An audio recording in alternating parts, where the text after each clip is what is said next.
ನಮಸ್ಕಾರ. ಭ್ರಷ್ಟಾಚಾರ ಮುಕ್ತ ದಕ್ಷ ಆಡಳಿತ, ಕಾಂಗ್ರೆಸ್ ಜನಪರ ಸರ್ಕಾರ ಅಂತ 138 ಅನ್ನುವಂತಹ ಮ್ಯಾಂಡೇಟ್ ಅನ್ನ ಅದೇ ಮತದಾರ ಪ್ರಭು ನೀಡಿದ್ದಾರೆ. ಆದರೆ ಕರ್ನಾಟಕ ಕಾಂಗ್ರೆಸ್ನ ಆಡಳಿತ ಅವಧಿ ಅಂದ ಸಂದರ್ಭದಲ್ಲಿ ಒಂದೊಂದು ಸಮಸ್ಯೆಗಳು ಕೂಡ ಜನರನ್ನ ಹೈರಾಣಾಗಿ ಮಾಡಿದೆ. ಇದೆಲ್ಲದರ ನಡುವೆ ಬಾಣಂತಿಯರ ಸಾವಿರ್ಬೋದು, ಅಧಿಕಾರಿ ಗುತ್ತಿಗೆದಾರರ ಸಾವು ಪ್ರಕರಣಗಳಿರ್ಬೋದು, ಜೊತೆಗೆ ಬೆಲೆ ಏರಿಕೆ ಬಿಸಿ ಅನ್ನೋದು ಜನಸಾಮಾನ್ಯರನ್ನ ಎಷ್ಟರ ಮಟ್ಟಿಗೆ ಕಂಗಡಿಸಿದೆ. ಜೊತೆಗೆ ಇದಕ್ಕೆ ಕರ್ನಾಟಕ ಕಾಂಗ್ರೆಸ್ ಸರ್ಕಾರದ ಪ್ರತಿನಿಧಿ ಹಾಗೆಯೇ ಸಾರಿಗೆ ಸಚಿವರಾಗಿರುವಂತಹ ರಾಮಲಿಂಗಾರೆಡ್ಡಿ ಅವರು ಏನು ಹೇಳ್ತಾರೆ ಅನ್ನೋದನ್ನ ಖಂಡಿತ ನಾವು ತಿಳ್ಕೊಳ್ಬೇಕಾಗತ್ತೆ. ಸ್ವತಃ ಇವತ್ತು ರಾಮಲಿಂಗಾರೆಡ್ಡಿ ಅವರು ನಮ್ಮ ಕಾರ್ಯಕ್ರಮದಲ್ಲಿದ್ದಾರೆ. ಸರ್, ಕಾರ್ಯಕ್ರಮಕ್ಕೆ ಸ್ವಾಗತ ನಿಮಗೆ. ಸರ್, ಈಗ ಕರ್ನಾಟಕ ಕಾಂಗ್ರೆಸ್ ಅಂದಾಗ ಭ್ರಷ್ಟಾಚಾರ ಮುಕ್ತ ದಕ್ಷ ಆಡಳಿತ, ಜನಪರ ಸರ್ಕಾರ, ಇದು ಜನಪರ ಪಕ್ಷ, ಇವರಿಗೆ ನಾವು ಸ್ಪಷ್ಟ ಬಹುಮತವನ್ನು ಕೊಟ್ಟರೆ ನಮ್ಮ ಅಭಿವೃದ್ಧಿ ಆಗುತ್ತೆ, ನಮ್ಮ ಕ್ಷೇತ್ರದ ಅಭಿವೃದ್ಧಿ ಆಗುತ್ತೆ, ನಮ್ಮ ರಾಜ್ಯದ ಅಭಿವೃದ್ಧಿ ಆಗುತ್ತೆ ಅನ್ನುವಂತಹ ವಿಶ್ವಾಸವನ್ನು ನೀವು ಉಳಿಸ್ಕೊಂಡಿದ್ದೀರಾ ಅಂತ? ಉಳಿಸ್ಕೊಳ್ಳೋಕೆ ಪ್ರಯತ್ನ ಮಾಡ್ತಾ ಇದ್ದೀವಮ್ಮ. ಯಾಕಂದರೆ ಹಿಂದೆ BJP ಆಡಳಿತ ಅತ್ಯಂತ ಕೆಟ್ಟ ಆಡಳಿತ ಆಗಿರ್ತಕ್ಕಂಥ ಅಧಿಕಾರಿಗಳೇ ಈಗಲೂ ಇರೋದು. ನಾವು ಸಮಗ್ರವಾಗಿ ಬದಲಾವಣೆ ಆಗಬೇಕಾಗಿದ್ರೆ ಸ್ವಲ್ಪ ಸಮಯ ಬೇಕು. ಆಮೇಲೆ 5 ವರ್ಷಕ್ಕೊಮ್ಮೆ ಸರ್ಕಾರಗಳು ಬದಲಾವಣೆ ಆದರೆ ಈ ಸಮಸ್ಯೆಗಳಿರುತ್ತೆ.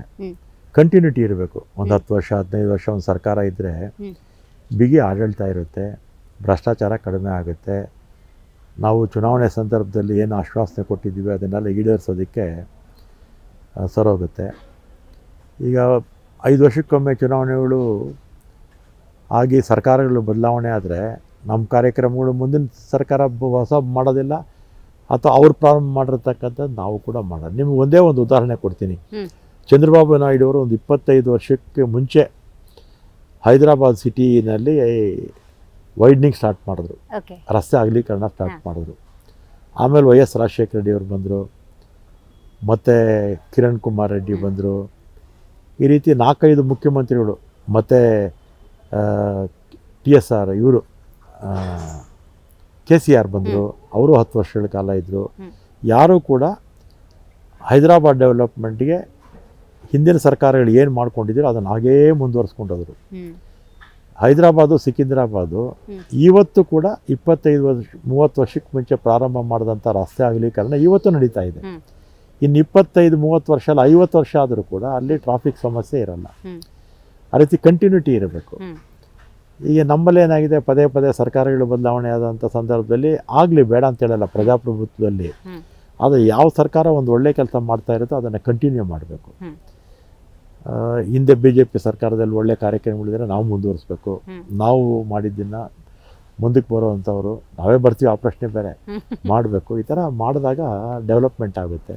ಈಗ ಸರ್, ಬಸ್ ಟಿಕೆಟ್ ದರ ಅಂದಾಗ 15% ಹೆಚ್ಚಳ ಅನ್ನೋದನ್ನ ನೀವು ಸಕಾರಣನೂ ಕೊಡ್ಬೋದು ಅಥವಾ ಸಮರ್ಥನೆನೂ ಮಾಡ್ಕೋಬೋದು, ಬಟ್ ಜನ ಹೆಂಗೆ ಸ್ವೀಕರಿಸ್ತಾರೆ? ಸಹಜವಾಗಿ ಯಾವುದೇ ಬೆಲೆ ಏರಿಕೆ ಮಾಡಿದಾಗ ಜನಕ್ಕೆ ಖರ್ಚು ಜಾಸ್ತಿ ಆಗುತ್ತಲ್ಲ, ಸಹಜವಾಗಿ ಅವ್ರು ವಿರೋಧ ಮಾಡ್ತಾರೆ. ನಮಗೆ ಖರ್ಚು ಜಾಸ್ತಿ ಆಯಿತು ಅಂತಲೂ ಸಹಜವಾಗಿ ಅದು ನಾನು ಆದರೂ ಅಷ್ಟೇ, ಯಾರಾದರೂ ಅಷ್ಟೇ.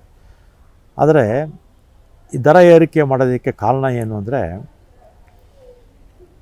ಒಂದು ಭಾಳ ಮುಖ್ಯವಾಗಿ 2023 ಮೇ ತಿಂಗಳಲ್ಲಿ ನಾನು ಅಧಿಕಾರ ವಹಿಸ್ಕೊಂಡಾಗ ಈ 4 ಕಾರ್ಪೊರೇಷನ್ಗೆ BJP ಸರ್ಕಾರ ಒಟ್ಟು 5,900 ಕೋಟಿ ಸಾಲ ಇಟ್ಟೋಗಿತ್ತು. ಯಾವುದು PF, ಗ್ರ್ಯಾಚ್ಯುಯಿಟಿ, ಪೆಂಡಿಂಗ್ ಬಿಲ್ಸು. ಆಮೇಲೆ 2020ರಲ್ಲಿ ವೇತನ ಪರಿಷ್ಕರಣೆ ಆಗಬೇಕಾಯಿತು, ಅದನ್ನು 23ರಲ್ಲಿ ಮಾಡಿದ್ರು ಬೊಮ್ಮಾಯಿ ಅವರು ಮುಖ್ಯಮಂತ್ರಿಗಳಾಗಿದ್ದಾಗ. 38 ತಿಂಗಳದು 15% ಜಾಸ್ತಿ ಮಾಡಿದ್ರು, ಆದರೆ 1 ಪೈಸಾ ದುಡ್ಡು ಕೊಡಲಿಲ್ಲ. ಇದೆಲ್ಲ ಸೇರಿದ್ರೆ ಎಷ್ಟಾಗುತ್ತೆ? 5,900 ಕೋಟಿ ಸಾಲ ಇಟ್ಟೋಗಿದ್ರು. ಆಮೇಲೆ ಈ ದರ ಪರಿಷ್ಕರಣೆ ಹಿಂದೆ ಯಾವಾಗ ಆಗಿದ್ದು ಗೊತ್ತಾ ನಿಮಗೆ? BMTCದು 2014ರಲ್ಲಿ ದರ ಪರಿಷ್ಕರಣೆ ಆಗಿದ್ದು. ಆಗ ನಾನೇ ಈ ಇಲಾಖೆ ಮಿನಿಸ್ಟರ್ ಆಗಿದ್ದೆ. ಆಮೇಲೆ 2015ರಲ್ಲಿ ಡೀಸೆಲ್ ಬೆಲೆ ಕಡಿಮೆ ಆಯಿತು ಅಂತ 2% ಕಡಿಮೆ ಮಾಡಿದ್ದೆ. 2% ಕಡಿಮೆ ಮಾಡಿದ್ದೆ. ಅಂದರೆ 2014ರಿಂದ 2025ರವರೆಗೂ ಕೂಡ ದರ ಪರಿಷ್ಕರಣೆ ಆಗಿರಲಿಲ್ಲ. 2014ರಲ್ಲಿ ಡೀಸೆಲ್ ಬೆಲೆ ಎಷ್ಟಿತ್ತು, ಸ್ಯಾಲ್ರೀಸ್ ಎಷ್ಟಿತ್ತು, ವೇರ್ ಆ್ಯಂಡ್ ಟೇರ್ ಎಷ್ಟಿತ್ತು, ಅಜಗಜಾಂತರ ವ್ಯತ್ಯಾಸ. ಆಮೇಲೆ 2020 ಜನವರಿ 25ನೇ ತಾರೀಕು ಕೊನೆಯ ದರ ಪರಿಷ್ಕರಣೆ KSRTC, KKRTC, NWRTCನಲ್ಲಿ ಆಗಿತ್ತು. ಆಗ BJP ಸರ್ಕಾರ ಇತ್ತು, ಯಡಿಯೂರಪ್ಪನವರು ಮುಖ್ಯಮಂತ್ರಿಗಳಾಗಿದ್ದರು. 12% ಜಾಸ್ತಿ ಮಾಡಿದ್ರು. ಆಗ ಆ ದರ ಪರಿಷ್ಕರಣೆ ಆದಂಥ ಸಂದರ್ಭದಲ್ಲಿ ಡೀಸೆಲ್ಗೆ ಪ್ರತಿದಿನ 9,16,00,000 ಆಗ್ತಿತ್ತು ಒಂದು ದಿನಕ್ಕೆ. ಈಗ ಪ್ರತಿದಿನ 13,21,00,000 ಆಗುತ್ತೆ. ಅಂದರೆ 4,04,00,000 ಹೆಚ್ಚಳ ಆಗ್ತಾ ಇದೆ. ಆಮೇಲೆ ಸ್ಯಾಲ್ರೀಸು ಹಿಂದೆ ದರ ಪರಿಷ್ಕರಣೆ ಆಯ್ತಲ್ಲ 2020ರಲ್ಲಿ, ಆಗ 12,85,00,000 ಒಂದು ದಿನಕ್ಕೆ ಸ್ಯಾಲ್ರೀಸ್ಗೆ ಆಗ್ತಿತ್ತು. ಯಾಕೆಂದರೆ 1,00,000ಕ್ಕಿಂತಲೂ ಹೆಚ್ಚು ಜನ ಇದ್ದಾರೆ ನಮ್ಮಲ್ಲಿ. ಈಗ 18,36,00,000 ಆಗ್ತಾ ಇದೆ. ಅಂದರೆ ದರ ಪರಿಷ್ಕರಣೆ ಡೀಸೆಲ್ ಎರಡರಲ್ಲೇ ನಮಗೆ 9.25 ಕೋಟಿ ಒಂದು ದಿನಕ್ಕೆ ಜಾಸ್ತಿ ಆಗ್ತಾ ಇದೆ. ಇದನ್ನು ಹೇಗೆ ಸರಿತೂಗಿಸೋದು, ಹೇಗೆ ನೀವೇ ಹೇಳಬೇಕು. ಇದಾಗಿದ್ದರಿಂದ ಏನಾಯಿತು, ಮತ್ತು ಟಿಕೆಟ್ ದರ ಇದೇನು ಹೊಸದೇನಲ್ಲ, ನಾನು ಬಂದ ಮೇಲೆ ಏರಿಸಿದ್ದಲ್ಲ. ಹಿಂದೆ ನಾನು ಮಂತ್ರಿ ಆಗಿದ್ದಾಗಲೂ ಒಂದು ಬಾರಿ ಏರಿಸಿದ್ದೆ, ಒಂದು ಬಾರಿ ಕಡಿಮೆನೂ ಮಾಡಿದ್ದೆ, ಡೀಸೆಲ್ ಕಡಿಮೆ ಆಯಿತು ಅಂತ. ಆಮೇಲೆ ವಿಪಕ್ಷದವರು ಇಷ್ಟೆಲ್ಲ ಟೀಕೆ ಮಾಡ್ತಾರೆ, ಕುಮಾರಸ್ವಾಮಿ ಅವರು ಮಾಡ್ತಾರೆ, ಆಮೇಲೆ ಅಶೋಕ್ ಅವರು, ಆಮೇಲೆ ಕೇಂದ್ರದಲ್ಲಿ ಮಂತ್ರಿಗಳು ಯಾರಮ್ಮ ಹುಬ್ಳಿಯವರು ಪ್ರಹ್ಲಾದ್ ಜೋಶಿ ಅವರು ಎಲ್ಲ ದಿವಾಳಿ ಆಗಿಬಿಟ್ಟಿದೆ ಸರ್ಕಾರ ಅಂತ. ಆಮೇಲೆ ಎಲ್ಲ ವಿಪಕ್ಷದವರು ಎಲ್ಲ ಕೂಡ ಟೀಕೆ ಮಾಡ್ತಾರೆ. ವಿಪಕ್ಷದವರಿಗೆ ನಿಮ್ಮ ಮಾಧ್ಯಮದ ಮುಖಾಂತರ 11/6/2006ರಲ್ಲಿ ಸಮ್ಮಿಶ್ರ ಸರ್ಕಾರ ಆಯಿತು. JDS BJP ಸಮ್ಮಿಶ್ರ ಸರ್ಕಾರ 8.5% ಜಾಸ್ತಿ ಮಾಡಿದ್ರು. ಕುಮಾರಸ್ವಾಮಿ ಅವರು ನೆನ್ನೆ ಟೀಕೆ ಮಾಡಿದಾರಲ್ಲ, ಅವರು ಮುಖ್ಯಮಂತ್ರಿಗಳಾಗಿದ್ದಾಗಲೇ 8% ಜಾಸ್ತಿ ಮಾಡಿದ್ರು. ಆಗ ಅಶೋಕ್ ಅವರು ಕೂಡ ಈ ಇಲಾಖೆ ಮಂತ್ರಿ ಆಗಿದ್ರು. ಆಮೇಲೆ 29/8/2008ರಿಂದ ಅಶೋಕ್ ಅವರು 5 ವರ್ಷಗಳ ಕಾಲ ಇಲ್ಲಿ ಮಂತ್ರಿ ಆಗಿದ್ದರು. ಒಟ್ಟು 7 ಬಾರಿ, ಒಂದು ಬಾರಿ 12.1%, ಎರಡನೇ ಸರಿ 3.56%, ಮೂರನೇ ಸಾರಿ 4.76%, ಐದನೇ ಸಲ 3.5%, ಆರನೇ ಸಲ 6.95%, ಏಳನೇ ಸಲ 5.1%, ಆಮೇಲೆ 39/12 ಕೊನೆಯದಾಗಿ 12% ಏರಿಕೆ ಮಾಡಿದ್ರು.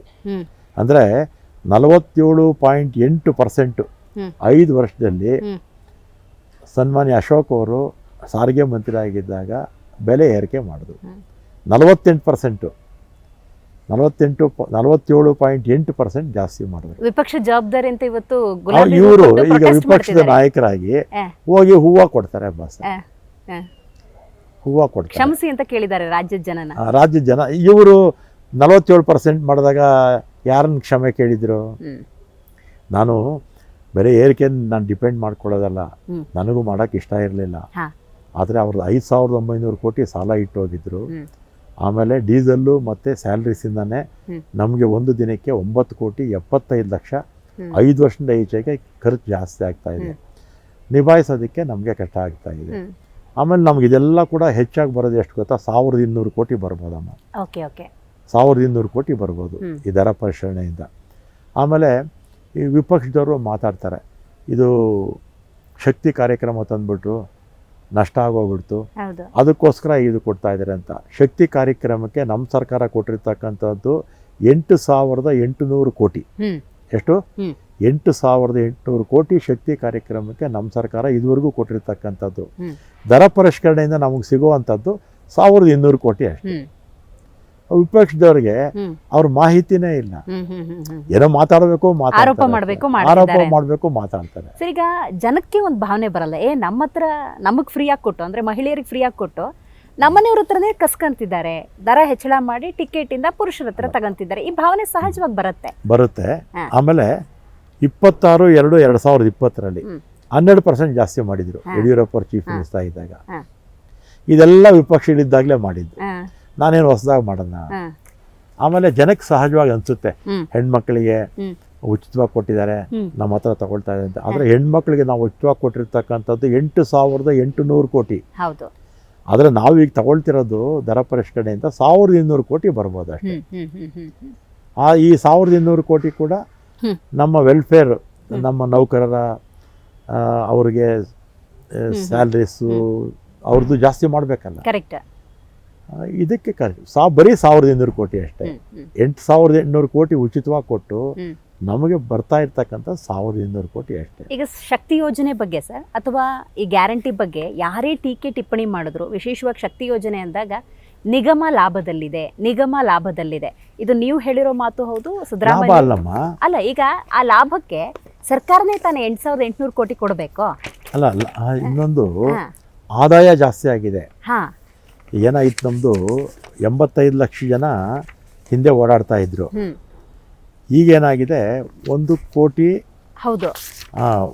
1 ಕೋಟಿ 5 ಲಕ್ಷ ಜನ ಪ್ರತಿದಿನ ಆವ್ರೇಜ್ ಓಡಾಡ್ತಾರೆ. ಹೌದು. ಈಗ ನೋಡಿ 2019-20 8,182 ಕೋಟಿ ಟೋಟಲ್ ಆದಾಯ. ಕರೋನಾ ಬಂತು, ಕಡಿಮೆ ಆಯಿತು 2 ವರ್ಷ. ಒಂದ್ಸಲಿ 4,000ಕ್ಕೆ, ಒಂದ್ಸಲ 5,000ಕ್ಕೆ ಬಂತು. 2022-23 8,399 ಕೋಟಿ ಆದಾಯ ಇತ್ತು. 23-24 ಶಕ್ತಿ ಕಾರ್ಯಕ್ರಮ ಬಂದ ಮೇಲೆ 8,300ರಿಂದ 10,147 ಕೋಟಿ ಆಯಿತು. ಅಂದರೆ 2,000 ಕೋಟಿ ಆದಾಯ ಜಾಸ್ತಿ ಆಯಿತು. ಆದರೆ ಆದಾಯಕ್ಕಿಂತಲೂ ಖರ್ಚು ಜಾಸ್ತಿ ಇದೆ, ಲಾಭ ಅಲ್ಲ. ಲಾಭ ಅಂದರೆ ಖರ್ಚೆಲ್ಲ ಉಳಿದ ಮೇಲೆ ಅದು ಲಾಭ. BJP-ಅವ್ರಿಗೆ ಇದೆಲ್ಲ ಅರ್ಥನೇ ಆಗೋದಿಲ್ಲ. ನಾವು ಆದಾಯ ಜಾಸ್ತಿ ಆಗಿದೆ ಅಂತ ಹೇಳಿದ್ವಿ ಹೊರತು ಲಾಭ ಬಂದಿಲ್ಲ ಅಂತ ಹೇಳ್ತಿಲ್ಲ. BJP-ಅವರಿಗೆ ಲಾಭನೂ ಗೊತ್ತಾಗಲ್ಲ, ಆದಾಯನೂ ಗೊತ್ತಾಗಲ್ಲ. ಸರ್, ಈಗ ದರ ಪರಿಷ್ಕರಣೆ ಅನ್ನುವಂಥ ವಿಚಾರದ ಬಗ್ಗೆ ನೀವು ಚರ್ಚೆ ಮಾಡಿದ್ರಿ, ಒಂದಷ್ಟು ಅಂಕಿಅಂಶವನ್ನು ಕೊಟ್ರಿ. ಪರಿಷ್ಕರಣೆ ಈ ಗ್ಯಾರಂಟಿ ಯೋಜನೆಗಳಲ್ಲೂ ಮಾಡ್ಕೊಳ್ಬಹುದಲ್ಲ ಅಂತ. ಯಾಕಂದರೆ ಈಗ ಮಹಿಳೆಯರು ಬಸ್ ಹತ್ತದವ್ರಿಗೆಲ್ಲ ಫ್ರೀ ಅನ್ನೋದು, ಕರ್ನಾಟಕದ ಮೂಲೆಯಲ್ಲಿ ಹೋಗೋರಿಗೆಲ್ಲ ಫ್ರೀ ಅನ್ನೋದಾದರೆ, ಈಗ 60+ ಮಹಿಳೆಯರಿಗೆ ಉಚಿತವಾಗಿ ಕೊಡೋದು, ಅಥವಾ ವಿದ್ಯಾರ್ಥಿನಿಯರು ಕಡು ಕಷ್ಟದಲ್ಲಿ ಓಡಾಡ್ತಿರ್ತಾರೆ ಅವರಿಗೆ ಉಚಿತವಾಗಿ ಮಾಡೋದ್ರಿಂದ ಯೋಜನೆನೂ ಉಳ್ಕೊಳ್ತೋ. ಎಷ್ಟೋ ಜನ ಮಹಿಳೆಯರು ಐ ಆಮ್ ಎಲಿಜಿಬಲ್, ನಾನು ಟಿಕೆಟ್ ತೊಗೊಳ್ತೀನಿ ಅನ್ನುವಂಥ ಮನಸ್ಥಿತಿ ಇದ್ದಾಗ ಸರ್ಕಾರಕ್ಕೂ ಒಳ್ಳೆ ಹೆಸರಿರುತ್ತೆ. ಈ ಥರದ ಮಾರ್ಪಾಡುಗಳನ್ನು ಮಾಡ್ಕೊಳ್ಳೋದ್ರ ಬಗ್ಗೆ ಯೋಚನೆಗಳಾಗಿಲ್ವಾ? ಈಗ ತಕ್ಷಣಕ್ಕೆ ಅದು ಮಾಡೋಕ್ಕಾಗಲ್ಲ. ನಾವು ಒಂದ್ಸಲಿ ಕೊಟ್ಟ ಮೇಲೆ ವಾಪಸ್ ತಗೊಳ್ಳೋದು ಸೂಕ್ತನೂ ಅಲ್ಲ. ಇದು ವಾಪಸ್ ಅಲ್ವಲ್ಲ ಸರ್, ಮಾರ್ಪಾಡುಗಳು ಸಣ್ಣ ಪುಟ್ಟ. ಇನ್ನೊಂದೇನಾಗುತ್ತೆ, ತಮಿಳ್ನಾಡಲ್ಲಿ ಅವರು ಇಂಟರ್ ಡಿಸ್ಟ್ರಿಕ್ಟ್ ಮಾತ್ರ ಕೊಟ್ಟಿದ್ದಾರೆ. ಆಮೇಲೆ ದೆಹಲಿ ಒಂದು ಸಣ್ಣ ನಮ್ಮೊಂದು ಜಿಲ್ಲೆ ಇದ್ದಂಗೆ ಅವರು ಪೂರ್ತಿ ಇಡೀ ದೆಹಲಿ ಕೊಟ್ಟಿದ್ದಾರೆ, ನಮ್ಮದೇ ಒಂದು ಜಿಲ್ಲೆ ಇದ್ದಂಗೆ ಅಷ್ಟೇ. ಆಮೇಲೆ ಮಹಾರಾಷ್ಟ್ರದಲ್ಲಿ 50% ಮಹಿಳೆಯರಿಗೆ 50% ಕೊಟ್ಟಿದ್ದಾರೆ. ನಾವು ನಮ್ಮ ಮ್ಯಾನಿಫೆಸ್ಟೋದಲ್ಲಿ ಉಚಿತವಾಗಿ ಕೊಡ್ತೀವಿ ಅಂತ ಹೇಳಿದ ಮೇಲೆ ಎಲ್ರಿಗೂ ನಾವು ಮಾತಿಗೆ ತಪ್ಪಕ್ಕಾಗೋದಿಲ್ಲ, ಉಳಿಸ್ಕೋಬೇಕಾಗುತ್ತೆ. ಅದರಿಂದ ತಕ್ಷಣಕ್ಕೆ ಯಾವ ಮಾರ್ಪಾಟು ಇಲ್ಲಮ್ಮ. ಈಗ ಗಿವ್ ಇಟ್ ಬ್ಯಾಕ್ ಅಂತ ಕೆಲವೊಂದು ಪಾಲಿಸಿಗಳನ್ನು ಮಾಡ್ತಾರೆ. ಅಂದರೆ ಉಳ್ಳವರು ಅಥವಾ ಶ್ರೀಮಂತರು ಎಲ್ಲರೂ ಸದುಪಯೋಗ ಪಡಿಸ್ಕೊಳ್ತಿರೋದ್ರಿಂದಾಗಿ ಅವರೇ ಸ್ವ ಇಚ್ಛೆಯಿಂದ ಬಂದರೆ ಅವರು ಅದನ್ನು ತಗೊಳ್ಳದೆ, ಅಥವಾ ನೀವೇ ಒಂದು ಸರ್ಕಾರದಿಂದ ಅನೌನ್ಸ್ಮೆಂಟ್ ಮಾಡಿ ಈ ಥರದ್ದು ಏನಾದರೂ ಪ್ರಯತ್ನ ಕೈ ಹಾಕಿದ್ರೆ? ಈಗ ಆಸ್ ಇಟ್ ಈಸು ಅದನ್ನು ನಾನು ನಮ್ಮ ಸರ್ಕಾರ ನಾವು ಮಾಡೋಕ್ಕಾಗಲ್ಲ, ಅದು ಜೇನುಗೂಡು ಕಲ್ಲಾಕ್ದಂಗೆ. ಆಮೇಲೆ ಈಗ ಉದಾಹರಣೆಗೆ ನಿಮಗೆ, ಆಮೇಲೆ ಒಂದು ಕಡೆ ಮಾಡೋದು ಇನ್ನೊಂದು ಕಡೆ ಕಿತ್ಕೊಳ್ಳೋದು ಆಗ್ಬಿಡುತ್ತೆ. ಉದಾಹರಣೆ ಕೊಡ್ತೀನಿ ನಿಮಗೆ. 2014 BJP ಸರ್ಕಾರ ದೇಶದಲ್ಲಿ ಅಧಿಕಾರಕ್ಕೆ ಬಂತು. ಗ್ಯಾಸ್ ಎಲ್ಲರೂ ತೊಗೊಂಡಿದ್ರು. ಆಗ ಮೋದಿಯವರು ಏನು ಹೇಳಿದರು, ಅನುಕೂಲಸ್ಥರೆಲ್ಲ ಬಿಟ್ಬಿಡಿ ಗ್ಯಾಸು ಅಂತ ಹೇಳಿದರು. ಬೇಕಾದಷ್ಟು ಜನ ಬಿಟ್ರಾಗ. ಆದರೆ 400 ರೂಪಾಯಿದ ಗ್ಯಾಸ್ನ 1,200 ಮಾಡಿಬಿಟ್ರು. ಕಮರ್ಷಿಯಲ್ದು ಹತ್ತತ್ರ 2,000 ಮಾಡಿಬಿಟ್ರು. ಒಂದು ಕಡೆ ಗ್ಯಾಸ್ ಬಿಡಿ ಅಂತಾರೆ, ಇನ್ನೊಂದು ಕಡೆ ಏನು ಮಾಡ್ತಾರೆ, ಗ್ಯಾಸ್ ಬೆಲೆನ ಜಾಸ್ತಿ ಮಾಡ್ತಾರೆ. ಸರ್, ಈಗ ಜನಸಾಮಾನ್ಯರಿಗೆ ಹೆಂಗೆ ಅಂದರೆ, ಕರ್ನಾಟಕ ಕಾಂಗ್ರೆಸ್ ಅಂದರೆ ಜನಪರ, ಬಡ ಜನರ ಪರವಾಗಿರುತ್ತೆ ಅನ್ನುವಂಥ ಮನೋಭಾವ ಇದ್ದಾಗ ಕಾಂಗ್ರೆಸ್ ಬಂದ್ರೂ ದುಬಾರಿ ಆಯ್ತಲ್ಲ ಜೀವನ ಅನ್ನುವಂಥ ಭಾವನೆ. ಹಾಲಿರ್ಬೋದು, ಅಗತ್ಯ ವಸ್ತುಗಳಿರ್ಬೋದು, ಈಗ ಬಸ್ ದರನು ಹೆಚ್ಚಳ ಅಂದರೆ ಹೆಂಗೆ ಜೀವನ ಅಂತ ಪ್ರಶ್ನೆ ಕೇಳ್ತಾರೆ ಸರ್. ಈಗ ನನಗೂ ಇಷ್ಟ ಇಲ್ಲ, ನಮ್ಮ ಸರ್ಕಾರಕ್ಕೂ ಇಷ್ಟ ಇಲ್ಲ. ಆದರೆ ಅನಿವಾರ್ಯವಾಗಿ ನಮಗೆ 5,900 ಕೋಟಿ ಸಾಲ ಇಟ್ಟೋಗಿರೋದು ಒಂದು. ಎರಡನೇದಾಗಿ ಈಗ ನೋಡ್ರಮ್ಮ, ಡೀಸೆಲ್ ಬೆಲೆ 5 ವರ್ಷಕ್ಕೆ ಮುಂಚೆ ನಾವು ಖರ್ಚು ಮಾಡ್ತಾ ಇದ್ದದ್ದು ನಿಮ್ಗೆ ಆಗಲೇ ತೋರಿಸ್ದೆ, 9 ಕೋಟಿ ಚಿಲ್ಲರೆ. ಈಗ 13 ಕೋಟಿ ಆಯಿತು. ಡೀಸೆಲ್ ದರ ಏರಿಸ್ತವ್ರು ಯಾರು ಅಲ್ವಾ? ಡೀಸೆಲ್ ದರ ಏರಿಸ್ತವ್ರು ಕೇಂದ್ರ ಸರ್ಕಾರ. ಅವ್ರು ಏರಿಸ್ತಾ ಇದ್ರೆ ನಮ್ಗೆ ದಿನಕ್ಕೆ 4 ಕೋಟಿ ಮುಗೋದು. ಆಮೇಲೆ ಸ್ಯಾಲ್ರೀಸು 6 ಕೋಟಿಯಿಂದ 12 ಕೋಟಿಯಿಂದ 18 ಕೋಟಿಗೆ ಆಗಿದೆ. ನಾವು ಸ್ಯಾಲ್ರಿ ಸೇರಿಸದೇ ಇರೋಕ್ಕಾಗತ್ತಾ? 4 ವರ್ಷಕ್ಕೊಮ್ಮೆ ಪರಿಷ್ಕರಣೆ ಮಾಡಲೇಬೇಕು. ಈಗ ನಾವು ಸ್ಯಾಲ್ರೀಸು ಏರಿಸ್ಬೇಕು, ಡೀಸೆಲ್ ದರ ಹೆಚ್ಚಳನೂ ಆಗಿರೋದನ್ನು ಬರೆಸ್ಬೇಕು. ನಾವು ಹೇಗೆ ಇದಕ್ಕೆ ಹೊಂದಿಸೋದು ನೀವೇ ಹೇಳಿ, ಇಲ್ಲ ಸರ್ಕಾರ ನಮಗೆ ಬೆಂಬಲ ಕೊಡಬೇಕು. ಹಂಗಿದ್ರೆ ಸರ್ ಈ ಗ್ಯಾರಂಟಿಯಲ್ಲೇ ಪರಿಷ್ಕರಣೆ, ಗ್ಯಾರಂಟಿ ಅನ್ನೋದು ಪ್ರತಿಷ್ಠೆಗೆ ಬಿದ್ದುಬಿಟ್ಟಿದ್ದಾರೆ. 56,000 ಕೋಟಿ ಅಲ್ಲಿ ವಿನಿಯೋಗಿಸ್ಬೇಕು. ಈ ಪ್ರತಿಷ್ಠೆನ ಬದಿಗಿಟ್ರೆ ಸರ್ಕಾರ ಸ್ಮೂತಾಗಿ ರನ್ ಆಗುತ್ತೆ ಅನ್ನುವಂತಹ ಟೀಕೆಗೆ ಏನಂತೀರಿ? ಈ ಸೊಲ್ಯೂಷನ್ಗೆ ಏನಂತೀರಿ? ಇದೆಲ್ಲ ನಾವು ಚುನಾವಣೆ ಪ್ರಣಾಳಿಕೆ ಘೋಷಣೆ ಮಾಡ್ತೀವಲ್ವಾ, ಆ ಸಂದರ್ಭದಲ್ಲಿ ಯೋಚನೆ ಮಾಡಬೇಕು. ಕರ್ನಾಟಕ ಕಾಂಗ್ರೆಸ್ ಅಂದಾಗ ಸರ್ ಆಗಾಗ ರಾಜ್ಯದಲ್ಲಿ ಮುಖ್ಯಮಂತ್ರಿ ಬದಲಾವಣೆ ಇಲ್ಲ ಅಂತ ಸಮರ್ಥಿಸ್ಕೊಳ್ಳೋ ಪರಿಸ್ಥಿತಿ ಬಂದಿದೆ ಅಂತ ಅನ್ನಿಸ್ತಿಲ್ವಾ? ಈ ಅನ್ವಾಂಟೆಡ್ ಥಿಂಗ್ಸ್ ನಮ್ಮ ಪಕ್ಷದಲ್ಲಿ, ನಮ್ಮ ಸರ್ಕಾರ ಅಧಿಕಾರಕ್ಕೆ ಬಂದ ಮೇಲೆ ಜನ ನಮ್ಗೆ ಆಶೀರ್ವಾದ ಮಾಡಿ 136 ಸ್ಥಾನಗಳನ್ನು, ನಮ್ಮ ಜೊತೇಲಿ ಇನ್ನೂ 2 ಇಂಡಿಪೆಂಡೆನ್ಸು, ಈಗ ಮೊನ್ನೆ ಕೂಡ ನಮಗೆ 2 ಹೆಚ್ಚುವರಿಯಾಗಿ ಸ್ಥಾನಗಳು ನಮಗೆ ಕೊಟ್ಟಿದ್ದಾರೆ. ಆದರೆ ಅನಾವಶ್ಯಕವಾಗಿ ಗೊಂದಲ ಮಾಡಿಕೊಂಡಿದ್ದು ನಿಜಾನೇ. ಈಗ 5 ವರ್ಷ ಮುಖ್ಯಮಂತ್ರಿ ಯಾರಾಗಿರಬೇಕು ಅಥವಾ ಏನೋ ಬದಲಾವಣೆ ಮಾಡಬೇಕು, ಇದೆಲ್ಲ ತೀರ್ಮಾನ ಮಾಡೋದಕ್ಕೆ ಹೈಕಮಾಂಡ್ ಇದೆಯಲ್ಲ ಅಲ್ವಾ. ಅದು ಬಿಟ್ಟು ಸಿದ್ದರಾಮಯ್ಯವರೇ ಇನ್ನು 5 ವರ್ಷ ಮುಖ್ಯಮಂತ್ರಿ ಆಗಿರ್ತಾರೆ, ಇಲ್ಲ ಅವ್ರು ಆಗ್ತಾರೆ ಇವ್ರು ಆಗ್ತಾರೆ, ಸುಮ್ಮನೆ ಗೊಂದಲ ಮಾಡಿಕೊಂಡ್ರು ಅನಾವಶ್ಯಕ. ಯಾರು ಓಪನ್ ಸ್ಟೇಟ್ಮೆಂಟೇ ಕೊಟ್ಟಿರಲಿಲ್ಲ ಸರ್ ಈ ಹಿಂದೆ, ಇವಾಗ ಅನಾವಶ್ಯಕ ಹೌದು ಅಲ್ವಾ. ಕೆಲವು ಈ ದಾರಿಲಿ ಹೋಗೋ ದೇವನ ಮೈಮೇಲೆ ಬಿಟ್ಕೊಂಡಂಗೆ ಅಂತ ಅನಾವಶ್ಯಕವಾಗಿ ನಾವೇ ಮೇಲೆ ಹಾಕ್ಕೊಂಡ್ವಿ. ಅದನ್ನೇನು ಅಪೋಸಿಷನ್ದವ್ರಿಗೆ ನಾವು ಆಹಾರ ಕೊಟ್ವಿ, ಮಾಧ್ಯಮದವ್ರಿಗೆ ಆಹಾರ ಕೊಟ್ವಿ, ನಾವು ಅವಶ್ಯಕತೆ ಇರಲಿಲ್ಲ. Right sir. ಈಗ ಒಬ್ರು ಡಿನ್ನರ್ ಪಾರ್ಟಿ ಮಾಡ್ತಾರೆ, ಮತ್ತೊಂದು ಕಡೆ ಲಂಚ್ ಪಾರ್ಟಿ ಮಾಡ್ತಾರೆ ಅಂದರೆ ನೀವು ಯಾವ ಕಡೆ ಹೋಗ್ತೀರಿ ಸರ್? ನಾನು ಯಾರ ಕಡೆನೂ ಹೋಗಲ್ಲ, ನಾನು ಯಾರ ಗುಂಪು ಅಲ್ಲ. ನಾನು ಕಾಂಗ್ರೆಸ್, ನಾನು ಕಾಂಗ್ರೆಸ್ಸೇ 50 ವರ್ಷ ಆಯಿತು. ಹೌದು. ನಾನು ವಿದ್ಯಾರ್ಥಿ 2nd ಡಿಗ್ರಿಲಿದ್ದಾಗ ಕಾಂಗ್ರೆಸ್ ಪಕ್ಷ ಸೇರ್ಕೊಂಡಿದ್ದು. 51 ವರ್ಷದಿಂದ ಕಾಂಗ್ರೆಸ್ ಅಂತ. ಈಗ ಸಿದ್ದರಾಮಯ್ಯವರು ಮುಖ್ಯಮಂತ್ರಿ, ಅವ್ರ ಜೊತೆಲಿ ಇರೋದು ನಮ್ಮ ಜವಾಬ್ದಾರಿ, ಅವ್ರ ಜೊತೆಲಿ ಇರ್ತೀವಿ. Right sir. ನಿಮ್ಮ ಆಕಾಂಕ್ಷೆಗಳು ಅಂದಾಗ ಸುದೀರ್ಘವಾಗಿ 50 ವರ್ಷಗಳ ಕಾಲ ಕಾಂಗ್ರೆಸ್ನಲ್ಲಿ ಸೇವೆ ಸಲ್ಲಿಸಿದ್ದೀರಿ, ಜನಸೇವೆ ಮಾಡ್ತಾ ಬಂದಿದ್ದೀರಿ. ರಾಮಲಿಂಗಾರೆಡ್ಡಿ ಅವರು ಅಂದರೆ ನೋಡಿ, ಇವತ್ತು ಅಂಕಿಅಂಶಗಳ ಮೂಲಕ ಬರ್ತೀರಿ, ಒಂದು ಒಳ್ಳೆ ಆಡಳಿತವನ್ನು ಕೊಡ್ತೀರಿ ಅನ್ನುವಂಥ ವಿಶ್ವಾಸ ಇದ್ದಾಗ ನಿಮ್ಮ ಸಮುದಾಯದವರು ಅಥವಾ ನಿಮ್ಮನ್ನು ಬೆಂಬಲಿಸೋರು ರಾಮಲಿಂಗಾರೆಡ್ಡಿಯವರು ಆ ಸ್ಥಾನದಲ್ಲಿ ಕೂತ್ಕೋಬೇಕು ಅಂತ ಆಸೆ ಪಡ್ತಾರೆ ಸರ್? ಆಸೆ ಎಲ್ಲರಿಗೂ ಇರುತ್ತಮ್ಮ. ಆಸೆ ಇದ್ದು ನಾವು ಏನು ಕನಸು ಕಾಣೋದನ್ನೆಲ್ಲನೂ ಕನಸು ಕಾಣಬೇಕು, ಆದರೆ ಕನಸು ಕಾಣೋದನ್ನೆಲ್ಲ ನಿಜ ಮಾಡ್ಕೊಳಕ್ಕಾಗೋದಿಲ್ಲ ಅಲ್ವಾ. ಭಾಳಷ್ಟು ಜನ ಆಕಾಂಕ್ಷಿಗಳಿದ್ದಾರೆ, ಆಸೆ ಇರುತ್ತೆ, ಆಸೆ ಇಟ್ಕೊಳ್ಳೋದ್ರಲ್ಲೂ ತಪ್ಪಿಲ್ಲ, ಆದರೆ ಆಗೋಕ್ಕೆ ಸಾಧ್ಯ ಇಲ್ಲ ಪ್ರಾಕ್ಟಿಕಲ್ ಆಗಿ. Right sir. ಈಗ ಸರ್ BJP ನಿರಂತರವಾಗಿ ಪ್ರತಿಭಟನೆ ಮಾಡ್ತಾ ಇದೆ. ಈಗ ನೋಡಿ, ಪ್ರಿಯಾಂಕ್ ಖರ್ಗೆ ಅವ್ರ ವಿಚಾರಕ್ಕೆ ಆ ಡೆತ್ ನೋಟ್ 7 ಪುಟಗಳನ್ನು ಇವತ್ತು ಕೊರಿಯರ್ ಮಾಡಿ ಒಂದ್ಸಲಿ ಓದಿ ಅಂತ ಹೇಳಿ ಟಾಂಗ್ ಕೊಡೋ ಪರಿಸ್ಥಿತಿ ಬಂದಿದೆ. ಅಂದರೆ ಈಗ ಲಕ್ಷ್ಮೀ ಹೆಬ್ಬಾಳ್ಕರ್ ಅವ್ರ PA ಹೆಸರಿಟ್ಟು ಆತ್ಮಹತ್ಯೆ, ವಾಲ್ಮೀಕಿ ಅಭಿವೃದ್ಧಿ ನಿಗಮದಲ್ಲಿ ಚಂದ್ರಶೇಖರ್. ಅಂದರೆ BJP ನೇರವಾಗಿ ಹೇಳ್ತಿದೆ, CT ರವಿ ಅವರು ಮೊನ್ನೆ ಹೇಳ್ತಾ ಇದ್ರು, ಈ ಕಾಂಗ್ರೆಸ್ನಿಂದ ಆತ್ಮಹತ್ಯೆ ಭಾಗ್ಯ ಸಿಕ್ಕಿದೆ ಅಂತ ಹೇಳಿ. ಹೆಂಗೆ ಡೈಜೆಸ್ಟ್ ಮಾಡ್ಕೋತೀರಿ? ಒಂದು BJP ಪಕ್ಷ ನೈತಿಕವಾಗಿಯೇ ಅಂಧಪತನ ಆಗಿದೆ. ಮುಖಂಡರು ಅಷ್ಟೇ, ಅವ್ರಿಗೆ ಯಾವ ನೈತಿಕ ಹಕ್ಕು ಇಲ್ಲ, ಅವ್ರಿಗೆ ಯಾರಿಗೂ ಕೂಡ ಇಲ್ಲ ಅವ್ರಿಗೆ. ಆಮೇಲೆ ಸುಳ್ಳು ಹೇಳೋದ್ರಲ್ಲಿ BJPಯವರು ನಿಸ್ಸೀಮರು. ಈ ಗೋಬಲ್ಸ್ ಅಂತ ಒಬ್ಬ ಇದ್ದ ಮಂತ್ರಿ ಹಿಟ್ಲರ್ ಹತ್ರ, ಅವನಿಗೆ ಯಾವ ಪೋರ್ಟ್ಫೋಲಿಯೋನೂ ಇಲ್ಲ. ಒಂದು ಸುಳ್ಳನ್ನ 100 ಸಲ ಹೇಳಿ ನಿಜ ಹೇಳೋದು, ನಿಜ ಮಾಡೋದು. ಅವ್ರ ವಂಶಸ್ಥರು BJPಯವರು. ಆಮೇಲೆ BJP ಕಾಲದಲ್ಲಿ ನಡೆದಷ್ಟು ಹಗರಣಗಳು ಯಾವ ಕಾಲದಲ್ಲೂ ನಡೆದಿಲ್ಲ. ಅತಿ ಹೆಚ್ಚು ಭ್ರಷ್ಟರು, ಕಡು ಭ್ರಷ್ಟರು BJPಯವರು. ಆಮೇಲೆ ವಿಪಕ್ಷದಲ್ಲಿದ್ದಂಥ ಎಲ್ಲ ಭ್ರಷ್ಟರನ್ನು ಕೂಡ ಅವರೇ ಸೇರಿಸ್ಕೊಂಡ್ಬಿಟ್ಟಿದ್ದಾರೆ ಇಡೀ ದೇಶದಲ್ಲಿ.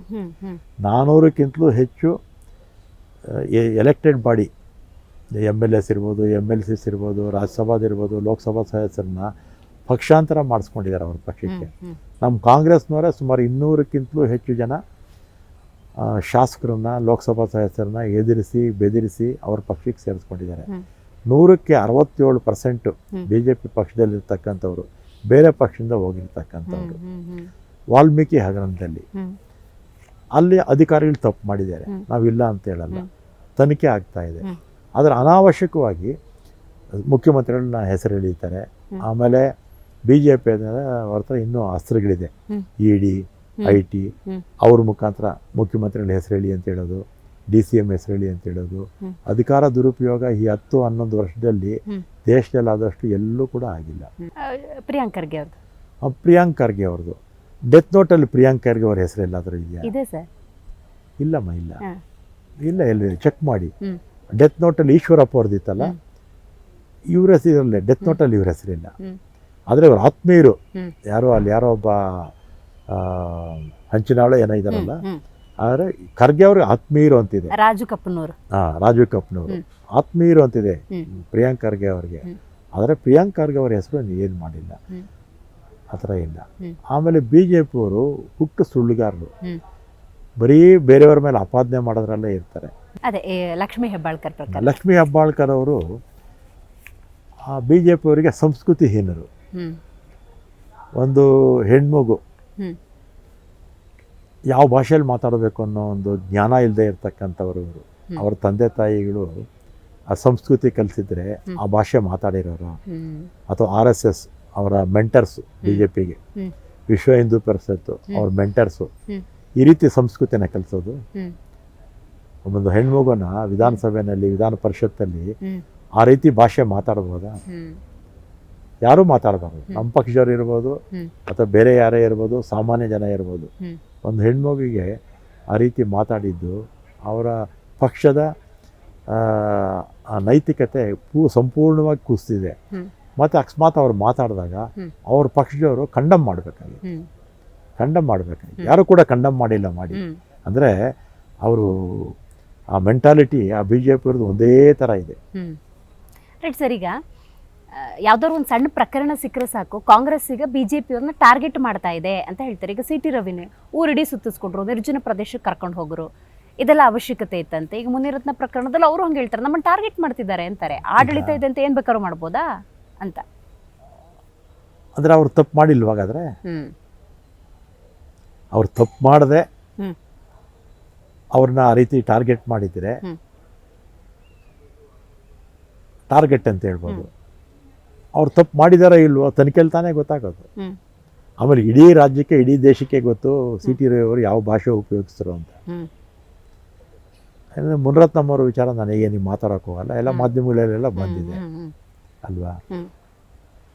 Right sir. ಈಗ ಸಾರಿಗೆ ಇಲಾಖೆ ಅಂದರೆ ಸರ್, ಈಗ 2025 ಬಂತು, ಹೊಸ ವರ್ಷಕ್ಕೇನೋ ಭರ್ಜರಿ ಉಡುಗೊರೆ ಸಿಗ್ಬೋದು ಅಂತ ಜನ ನಿರೀಕ್ಷೆ ಮಾಡಿದ್ರು. 15% ಹೈಕ್ ಆಯಿತು. ಅದನ್ನು ಬದುಕಿಟ್ಟರು ಕೂಡ ಏನಾದರೂ ಯೋಜನೆಗಳು ಅಂತ ಪ್ಲ್ಯಾನ್ ಹಾಕ್ಕೊಂಡಿದ್ದೀರಾ? ನಮ್ಮಲ್ಲಿ ಸಾಕಷ್ಟು ಸುಧಾರಣೆಗಳನ್ನ ತರಕ್ಕೆ ಪ್ರಯತ್ನ ಮಾಡಿದ್ದೀವಿ. ಈಗ ಉದಾಹರಣೆಗೆ ಹಿಂದೆ BJP ಸರ್ಕಾರ ಇದ್ದಾಗ, ನಾನು ಟೀಕೆ ಮಾಡೋಕ್ಕೆ ಹೋಗಲ್ಲ, ಆದರೆ 4 ವರ್ಷ BMTC ಹೊರತುಪಡಿಸಿ ಉಳಿದ 3 ಕಾರ್ಪೊರೇಷನ್ಗಳಲ್ಲಿ ಒಂದು ಬಸ್ಸು ತೊಗೊಂಡಿರಲಿಲ್ಲ. 3800 ಬಸ್ಸುಗಳನ್ನು ಕ್ಯಾನ್ಸಲ್ ಮಾಡಿದರು. ಆಮೇಲೆ 2016ರಲ್ಲಿ ರಿಕ್ರೂಟ್ಮೆಂಟ್ ಆಗಿದ್ದು ಕೊನೆ ನಾನು ಮಿನಿಸ್ಟರ್ ಆಗಿದ್ದಾಗ 14,000 ಜನ ರಿಟೈರ್ಡ್ ಆಗಿದ್ದರು, ಒಂದು ರಿಕ್ರೂಟ್ಮೆಂಟ್ ಮಾಡಿರಲಿಲ್ಲ. ಆಮೇಲೆ ನಾನು ಬಂದಮೇಲೆ 5,800 ಬಸ್ಸು ತೊಗೊಂಡಿದ್ದೀವಿ. ಅದರಲ್ಲಿ 4,300 ಬಸ್ಸು ರಸ್ತೆಗೆ ಬಂದುಬಿಟ್ಟಿದೆ. ಆಮೇಲೆ 9,000 ಜನ ರಿಕ್ರೂಟ್ಮೆಂಟ್ ಆಗ್ತಾಯಿದೆ. 1,000 ಜನ ಅನುಕಂಪದ ಆಧಾರದ ಮೇಲೆ 1,000 ಜನಕ್ಕೆ ಕೆಲಸ ಕೊಟ್ಟಾಯಿತು. ಅಂದರೆ ಹತ್ತಿರ 10,000 ಜನಕ್ಕೆ. ಆಮೇಲೆ ಆದಾಯ ಕೂಡ ಜಾಸ್ತಿ ಆಗಿದೆ, ಲಾಭ ಅಲ್ಲ. ಈ BJP ಅವರಿಗೆ ಲಾಭನೂ ಗೊತ್ತಾಗಲ್ಲ, ಆದಾಯನೂ ಗೊತ್ತಾಗಲ್ಲ. 2,000 ಕೋಟಿ ಹೋದ ವರ್ಷಕ್ಕೂ ಈ ವರ್ಷಕ್ಕೂ ಆದಾಯ ಕೂಡ ಜಾಸ್ತಿ ಆಗಿದೆ. ಆಮೇಲೆ ನಮ್ಮಲ್ಲಿ 1 ಲಕ್ಷಕ್ಕಿಂತಲೂ ಹೆಚ್ಚು ನೌಕರರಿದ್ದಾರೆ. ಆಕ್ಸಿಡೆಂಟ್ ಆಗಿ ಸತ್ತರೆ ಅವರಿಗೆ 1 ಕೋಟಿ ರೂಪಾಯಿ ಸಿಗುತ್ತೆ. ಇವನ್ ಮಿಲಿಟ್ರಿನಲ್ಲೂ ಕೂಡ 1 ಕೋಟಿ ಕೊಡೋದಿಲ್ಲ. ಆನ್ ಡ್ಯೂಟಿ ಇರ್ಬೋದು ಅಥವಾ ಡ್ಯೂಟಿ ಇಲ್ಲದೆ ಇರ್ತಕ್ಕಂಥ ಸಮಯದಲ್ಲಿ ಆಕ್ಸಿಡೆಂಟ್ ಆದರೂ ಕೂಡ ಸುಮಾರು 50 ಜನಕ್ಕಿಂತಲೂ ಹೆಚ್ಚು ನಾವು ಕೊಟ್ಟಿದ್ದೀವಿ. ಆಮೇಲೆ ಆಕ್ಸಿಡೆಂಟ್ ಇದು ಸರ್ವಿಸಲ್ಲಿದ್ದಾಗ ತೀರೋದ್ರೆ ಕೇವಲ 3 ಲಕ್ಷ ಕೊಡೋರು. ಕೆಲವು ಕಾರ್ಪೊರೇಷನಲ್ಲಿ ಏನೂ ಕೊಡ್ತಿರಲಿಲ್ಲ ವಾಯುವ್ಯ ಕರ್ನಾಟಕದಲ್ಲಿ. ನಾವೀಗ 10 ಲಕ್ಷ ಮಾಡಿದ್ದೀವಿ. ಆಮೇಲೆ ಮಕ್ಕಳಿಗೆ ಸ್ಕಾಲರ್ಶಿಪ್ ಅಂತ 80% ಮೇಲಿರೋರು ಮಾತ್ರ ಕೊಡೋರು. ಅದೆಲ್ಲ 3-4 ಲಕ್ಷ ಬಡ್ಜೆಟೇ ಮುಗಿದೋಗೋದು. ಈಗ ಎಲ್ಲ ನೌಕರರಿಗೆ ಒಬ್ಬರು ಮಗುಗೆ ಸ್ಕಾಲರ್ಶಿಪ್ 5,000ದಿಂದ 1 ಲಕ್ಷ ರೂಪಾಯಿವರೆಗೂ ನಾವು ಕೊಡ್ತಾಯಿದ್ದೀವಿ. ಆಮೇಲೆ ಇದು ಭಾಳ ವರ್ಷದ ಡಿಮ್ಯಾಂಡು ಯೂನಿಯನ್ನವ್ರದ್ದು ಅಷ್ಟೇ. ಇದು ಮೆಡಿಕಲ್ ಇದು ಕ್ಯಾಶ್ಲೆಸ್ ಮಾಡಬೇಕು ಅಂತ. ಅದನ್ನೀಗ 250 ಹಾಸ್ಪಿಟಲ್ ಜೊತೆ ಒಡಂಬಡಿಕೆ ಮಾಡ್ಕೊಂಡಿದ್ದೀವಿ. ನಮ್ಮ ರಾಜ್ಯದಲ್ಲಿರ್ತಕ್ಕಂಥ 250 ಆಸ್ಪತ್ರೆಯಲ್ಲಿ ಎಲ್ಲೋದ್ರೂ ಕೂಡ ಅವ್ರ ಹತ್ರ 1 ಪೈಸಾ ಹಣ ಇಲ್ಲದೆ ಇದ್ರೂ ಕೂಡ ಅವ್ರಿಗೆ ಟ್ರೀಟ್ಮೆಂಟ್ ಸಿಗೋ ವ್ಯವಸ್ಥೆ 6ನೇ ತಾರೀಕಿಂದ ಜಾರಿ ಆಗ್ತಾ ಇದೆ. ಮುಖ್ಯಮಂತ್ರಿಗಳು ಉದ್ಘಾಟನೆ ಮಾಡ್ತಾ ಇದ್ದಾರೆ. ಇದೆಲ್ಲ ನೌಕರರ ಪರವಾಗಿ ಮಾಡಿರ್ತಕ್ಕಂಥ ಒಂದು ಕಾರ್ಯಕ್ರಮ. ನಾವು ಯಾವತ್ತೂ ಕೂಡ ಜನಪರನೇ. ಆದ್ರೂ ದಿನ ಬೆಳಗಾದ್ರೆ ಪ್ರತಿಭಟನೆ ಇಲ್ಲ. ಮೊನ್ನೆ ಒಂದ್ಸಲಿ ಮಾಡ್ತೀವಿ ಅಂದ್ರು ಆಮೇಲೆ ಅವರೇ ಕನ್ವಿನ್ಸ್ ಆದ್ರು. ಮತ್ತೆ ಈ ಸಂಕ್ರಾಂತಿ ಆದ್ಮೇಲೆ ಮುಖ್ಯಮಂತ್ರಿಗಳ ಜೊತೆ ಒಂದು ಮೀಟಿಂಗ್ ಮಾಡಿ ಅಂತ ಹೇಳಿದ್ದಾರೆ. ಮಾಡ್ತೀವಿ, ಸಹಜ ಅಲ್ವಾ. ಯೂನಿಯನ್ ಎಲ್ಲ 1 ಲಕ್ಷ ಜನ ಇದ್ದಾಗ ಸಣ್ಣ ಪುಟ್ಟ ಇರುತ್ತೆ. ಆದರೆ ಇನ್ ಜನರಲ್ ಆಗಿ ಪಾಪ ಅವೆಲ್ಲ ಸಹಕಾರ ಕೊಡ್ತಾರೆ. Okay, right sir. ಇದು ಬಿಜೆಪಿ ಪ್ರತಿಭಟನೆ ಬಗ್ಗೆ ದಿನ ಬೆಳಗಾದ್ರೂ ಹೊಸ ವಿಷಯ ಎತ್ಕೊಂಡು ಪ್ರತಿಭಟನೆಗಳಾಗ್ತಾನೆ ಇದೆ. ವಿಪಕ್ಷದಲ್ಲಿದ್ದಾರಲ್ಲ, ವಿಪಕ್ಷದಲ್ಲಿದ್ದು ಸರ್ಕಾರನ ವಿಪಕ್ಷದ ನಾಯಕರಂದ್ರೆ ಶಾಡೋ ಚೀಫ್ ಮಿನಿಸ್ಟರ್ ಇದ್ದಂಗೆ. ಹೌದು. ಅವರು ನಮಗೆ ಸರಿಯಾದ ದಾರಿನಲ್ಲಿ ಹೋಗುವಂತ ತಿಳುವಳಿಕೆ ಕೊಡಬೇಕು. ಈಗ ವಿಪಕ್ಷ ಅಂದ್ರೆ ಏನಾಗ್ಬಿಟ್ಟಿದೆ ಅಂದ್ರೆ ವಿರೋಧ ಮಾಡಬೇಕು ಅಂತ ಮಾಡೋದು, ಒಳ್ಳೇದಕ್ಕೂ ಮಾಡೋದೇ ಕೆಟ್ಟದಕ್ಕೂ ಮಾಡೋದು. ಈಗ ನೆನ್ನೆ ಅಶೋಕ್ ಅವರು ನೆನ್ನೆ ಹೋಗಿ ಅಲ್ಲಿ ದರ ಏರಿಕೆ ಇದೆ, ಹೂವು ಕೊಡ್ತಾರೆ, ತಪ್ಪಾಯ್ತು ಅಂತ ಕೇಳ್ಕೊಳ್ತಾರೆ. ಇವರು 7 ಸರಿ ಅಶೋಕ್ ಅವರು ಮಂತ್ರಿಗಳಾಗಿದ್ದಾಗ 7 ಸಲಿ ದರ ಏರಿಕೆ ಮಾಡಿದ್ರು. ಅದನ್ನ ಮರ್ತೇ ಬಿಡ್ತಾರೆ ಇವರು. ಬೊಮ್ಮಾಯಿ ಅವರು, ಯಡಿಯೂರಪ್ಪ ಅವರು ಮಾಡಿದ್ರು 2023ರಲ್ಲಿ. ಇವರು ಸಮ್ಮಿಶ್ರ ಸರ್ಕಾರ ಇದ್ದಾಗ ಚಲರಾಯ ಸ್ವಾಮಿ ನಮ್ಮ ಪಾರ್ಟಿಗೆ ಬಂದಿದ್ದಾರೆ, ಅವರು ದರ ಏರಿಕೆ ಮಾಡಿದ್ರು. ಒಟ್ಟು 9 ಸಲಿ ವಿಪಕ್ಷದವರು 2006ರಿಂದ ಮೊನ್ನೆವರೆಗೂ ಮಾಡಿದ್ದಾರೆ. ವಿರೋಧ ಮಾಡಕ್ ಹೋಗ್ಬಾರ್ದು. ಈಗ ನಾನು ಡಿಪೆಂಡ್ ಮಾಡ್ಕೊಳ್ತೀನಿ, ಹೌದು ಈ ಥರ ಸ್ಯಾಲ್ರೀಸ್ ಜಾಸ್ತಿ ಆಯಿತು, ಮತ್ತು ಡೀಸೆಲ್ ಬೆಲೆ ಜಾಸ್ತಿ ಆಯಿತು, BJP ಅವರು ಸಾಲ ಇಟ್ಟು ಹೋಗಿದ್ದಾರೆ, ಅನಿವಾರ್ಯ, ಮಾಡೋಕ್ಕೆ ಇಷ್ಟ ಇಲ್ಲ, ಮಾಡ್ತಾ ಇದ್ದೀನಿ ಅಂತ ನಾನು ಡಿಪೆಂಡ್ ಮಾಡ್ಕೊಳ್ತೀನಿ. ಅವ್ರ ಥರ ನಾವು ಆಮೇಲೆ ಒಂದು ಸಂಸ್ಥೆಗಳು ಉಳಿಬೇಕಾಗಿದ್ರೆ at least no profit no loss ಇರೋದ್ರು ಇರಬೇಕು. ನಮ್ಮ KSRTC ಇರ್ಬೋದು, ಅಥವಾ KEB ಇರ್ಬೋದು, ಅಥವಾ BWC ಇರ್ಬೋದು. ಯಾವುದೇ ಸಂಸ್ಥೆಗಳು ಇನ್ನು 100 ವರ್ಷ ಇರಬೇಕಲ್ಲ. BMTC ಇನ್ನೂ 100 ವರ್ಷ ಇರಬೇಕು, 200 ವರ್ಷ ಇರಬೇಕಲ್ಲ. ಯಾಕಂದ್ರೆ ಬೆಂಗಳೂರು ಎಲ್ಲೂ ಹೋಗಲ್ವಲ್ಲ, ಜನಸಂಖ್ಯೆ ಇನ್ನೂ ಜಾಸ್ತಿ ಆಗ್ತಾ ಇರುತ್ತೆ. ನಾವು ಸಂಸ್ಥೆಗಳನ್ನು ಹಾಳು ಮಾಡಿದ್ರೆ ಜನಕ್ಕೆ ನಾವು ದ್ರೋಹ ಮಾಡ್ದಂಗೆ. ಸಂಸ್ಥೆಗಳು ಉಳಿಬೇಕಾದ್ರೆ ಕಾಲಕ್ಕೆ at least no profit no loss ಆದ್ರೂ ನಾವು ನಡೆಸ್ಕೊಂಡು ಹೋಗ್ಬೇಕು. Right sir. ಈಗ ಮಲೆ ಮಹದೇಶ್ವರ ಬೆಟ್ಟದಲ್ಲಿ ಸಂಪುಟ ಸಭೆ ಮಾಡ್ತಿದ್ರಲ್ಲ ಸರ್, ಅದರ ವಿಶೇಷತೆ ಬಗ್ಗೆ ಒಂದು ಸ್ವಲ್ಪ ಹೇಳಿ. ಅಂದ್ರೆ ಮಲೆ ಮಹದೇಶ್ವರ ಬೆಟ್ಟದಲ್ಲಿ 6ಕ್ಕೆ ಅಂತಿತ್ತು, ಅದನ್ನ 5ಕ್ಕೆ ಆಗ್ಬೋದು, 5ಕ್ಕೆ ಅಥವಾ 8ಕ್ಕೆ ಆಗ್ಬೋದು. ಯಾಕಂದ್ರೆ DG ನಮ್ಮ ಸುರೇಶ್ ಮಂತ್ರಿಗಳ ಮಗನ ಮದುವೆ ಇತ್ತು ಅಂತ ಒಂದಿನ ಹಿಂದಕ್ಕೋ ಮುಂದಕ್ಕೋ ಹಾಕೊಳ್ತಾರೆ. ರೈಟ್. ಆರೋಗ್ಯ ಹೇಗಿದೆ ಸರ್? ಯಾರ್ದಮ್ಮ? ನಿಮ್ಮ ಆರೋಗ್ಯ? ನನ್ನ ಆರೋಗ್ಯ ಮೊನ್ನೆ ಕಾಲ್ ಆಪರೇಷನ್ ಆಯಿತು. ಇನ್ನೂ ಒಂದೂವರೆ ತಿಂಗಳಾಯಿತು. ಇನ್ನೊಂದು 2 ತಿಂಗಳು ಹೆಚ್ಚು ಓಡಾಡಲ್ಲ. ಓಡಾಟ ಅಂತೂ ಇದ್ದೇ ಇರುತ್ತೆ. ಓಡಾಟ ಇರುತ್ತೆ ಕಮ್ಮಿ. ನಾನೇನು ಓಡಾಡ್ತಾ ಇದ್ದ ಅದರಲ್ಲಿ 5% ಓಡಾಡ್ತೀನಿ. Right sir. ಕಾರ್ಯಕ್ರಮದಲ್ಲಿ ಸರ್ ನೀವು ಭಾಗಿಯಾಗಿ ಸಾರಿಗೆ ಇಲಾಖೆ ಅಂದಾಗ ಮತ್ತು ಕರ್ನಾಟಕ ಕಾಂಗ್ರೆಸ್ ಸರ್ಕಾರ ಅಂದಾಗ ಎಲ್ಲೆಲ್ಲಿ ಕರೆಕ್ಷನ್ ಮಾಡ್ಕೋಬೇಕು, ಎಲ್ಲಿ ಸರಿ ಇದ್ದೀವಿ, ಎಲ್ಲಿ ಸುಧಾರಣೆ ಮಾಡಬೇಕು ಅಂತ ಬಹಳ ಸ್ಪಷ್ಟವಾಗಿ ತಿಳಿಸ್ಕೊಟ್ರಿ ಸರ್. ಧನ್ಯವಾದ ನಿಮಗೆ. ನೋಡಿದ್ರಲ್ಲ ವೀಕ್ಷಕರೇ, ಇವತ್ತಿನ ನಮ್ಮ ಕಾರ್ಯಕ್ರಮದಲ್ಲಿ ಸಾರಿಗೆ ಸಚಿವರಾಗಿರುವಂತಹ ರಾಮಲಿಂಗಾರೆಡ್ಡಿ ಅವರು ಭಾಗಿಯಾಗಿದ್ರು. ಬಹಳ ಸ್ಫುಟವಾಗಿ ಮಾತಾಡಿದ್ರು, ಅರ್ಥಪೂರ್ಣ ಮಾತುಗಳು ಮತ್ತು ಅಂಕಿಅಂಶಗಳ ಜೊತೆಗೆ ರಾಜ್ಯದ ಜನತೆಗೆ ದರ ಏರಿಕೆ ಯಾವ ಕಾರಣಕ್ಕೆ ಅನ್ನೋದ್ರ ಜೊತೆಗೆ ಸಾರಿಗೆ ಇಲಾಖೆ ಅಂದಾಗ ಅಥವಾ ಕರ್ನಾಟಕ ಕಾಂಗ್ರೆಸ್ ಅಂದಾಗ ಒಂದು ಜವಾಬ್ದಾರಿಯನ್ನು ತಗೊಂಡಿದ್ದೀವಿ, ನಾವು ಮಾತು ಕೊಟ್ಟಿದ್ದೀವಿ, ಅದನ್ನು ಉಳಿಸ್ಕೊಳ್ಬೇಕು, ಆ ನಿಟ್ಟಿನಲ್ಲಿ ನಮ್ಮ ಪ್ರತಿ ಹೆಜ್ಜೆ ಇರುತ್ತೆ ಅಂತ ಹೇಳಿ ತಿಳಿಸ್ಕೊಟ್ಟಿದ್ದಾರೆ. ನೋಡ್ತಾ ಇರಿ ಜಿ ಕನ್ನಡ ನ್ಯೂಸ್, ಸತ್ಯವೇ ಸುದ್ದಿಯ ಜೀವಾಳ.